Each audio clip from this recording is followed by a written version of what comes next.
Welcome to W&L Sports Weekly. I'm Jeremy Franklin. This week we'll speak with men's lacrosse coach McCabe and track and field captain Donovan Fiore. But first, a quick look back at the weekend in Washington and Lee athletics. At the Division III Indoor Men's Track and Field Championship, Mackenzie Leroy finished 9th overall in the mile, missing All-America honors by just one spot. Meanwhile, Zach Bilikbashi went 0-2 at the NCAA Wrestling Championship, marking his second straight appearance at the national meet. Men's tennis was defeated by a pair of ranked foes, dropping a 6-3 decision to Swarthmore and a 5-4 final to Johns Hopkins. Women's tennis scored a 9-0 win over Hollins, and baseball lost both games of a doubleheader at Hampton-Sydney. Women's lacrosse fell 18-5 to top-ranked Gettysburg, and men's lacrosse opened up ODAC play with an 18-5 home win over Shenandoah. Joining me in the studio is men's lacrosse coach McCabe. Gene, welcome back to the show. It's great to be back. Thanks for having me. Your team has played a very difficult non-conference schedule that will continue tonight when you take on number 3 Gettysburg at Wilson Field. You've recovered from an 0-3 start to win 4 straight contests. What have been the keys to the general success over the past few weeks? Well, even in that first week, I felt like we were getting better with each day of practice. And I think the improvement and the momentum that we've gained in the first 7 games of our season is really a byproduct of just a lot of hard work. Commitment to getting better every day, and some young guys really finding their groove. And I think the combination of those things has allowed us to build a little bit of momentum going into another tough contest tonight against Gettysburg. You returned the ODAC Player of the Year in A.J. Witherell. You've got another senior attackman in Sam Dardany, and a lot of other weapons on that end of the field. How is the W&L offense developing? I'm really pleased with our development, and particularly our improvement. If you look at our scoring totals, they've essentially gone up in every game since game 1. I think it was 4, and then it was 7, and then it was 10, and then it was 12, and then 18 here recently against Shenandoah. So I find all of our newer, younger guys who have had to fill the shoes of some really good offensive talent, Jonathan Henry, Joe Perella, Whit Griffin, guys that had excellent senior years, are finding momentum and finding their groove. And I think the midfield lines are finding that chemistry that they need. And, I think, and finding that chemistry with the attack group as well. So they keep working hard. It's a great group of guys to coach every day, I can tell you that. You've got some experienced players on defense and some talented young goalies behind them. How are things coming together on that end of the field? Great.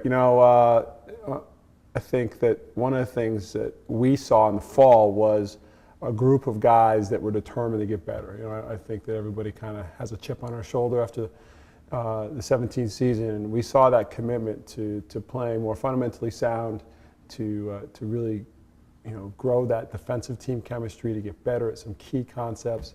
And playing the schedule that we played early on has allowed us to sharpen or steepen that growth curve early in the season. And I think with our most impressive defensive outings in recent games, holding F&M to 10, really good outing against Mary Washington defensively, and then again holding Shenandoah to just 5 goals. Those guys are finding their groove, finding their chemistry too, and we were so young last year, and it's great to see that group be a year older and more experienced and a little more savvy and confident. What are your expectations for the ODAC in 2018? Jeremy, I think our expectations for the ODAC this season aren't much different than they typically are. We're focused on, being in a position to win an ODAC championship. And I think, but we know that it's a stepping stone process. We have to take this one game at a time. We're great to be 1-0 in the ODAC. Tonight we play Gettysburg, another tough out-of-conference game, and then we'll get back to focusing on conference play with a challenging game at Randolph-Macon this coming Saturday. But just take them one at a time. Every one of these teams can beat anybody on any given day, and that's how we feel about it anyway. But certainly the top of the conference with Hampton-Sydney, Rowan, Oak Lynchburg, you have to have those dates circled on your schedule. But when we get to those games, we'll focus on them. For now, it's just one game at a time for us. Gene, thanks for joining us. Best of luck the rest of the year. Thanks for having me, Jeremy. Appreciate it. With me now is Donovan Fiore, sophomore track and field captain from Gilbert, Arizona. Donovan, welcome to the show. Welcome. Thanks. Let's go back a couple of weeks. You won the ODAC Indoor Championship in Salem, the 2nd straight conference title in indoor track for Washington and Lee. The meet came down to the wire against Bridgewater. What were the keys as the Generals pulled out the title? Yeah, you're totally right. It did come down to the wire. Really, we didn't have the lead in the meet until that second to last event. I was really nervous. Our distance guys in the 3K just came through. They did an excellent job. We went 2 through 5. We finally took the lead, and with the 4x4, a really exciting event, we were 2 points ahead. We had to win that event to win the meet, and fortunately we did. It was one of the most exciting finishes to a track meet I've ever been a part of. If you factor in outdoor track and cross country, that's 5 straight ODAC titles for the program. What have been the keys to sustaining that success over the past couple of years? Yeah, you know, it came down to cross country last year. It was Cooper Bear was second team all ODAC. That really kicked off our success. And from there, we've had a solid distance squad, and the team really comes together.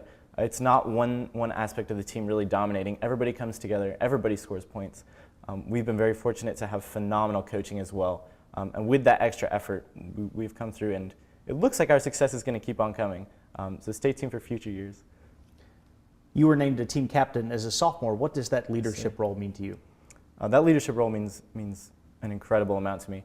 I was humbled. I was honored. I couldn't believe I got received that position as a sophomore.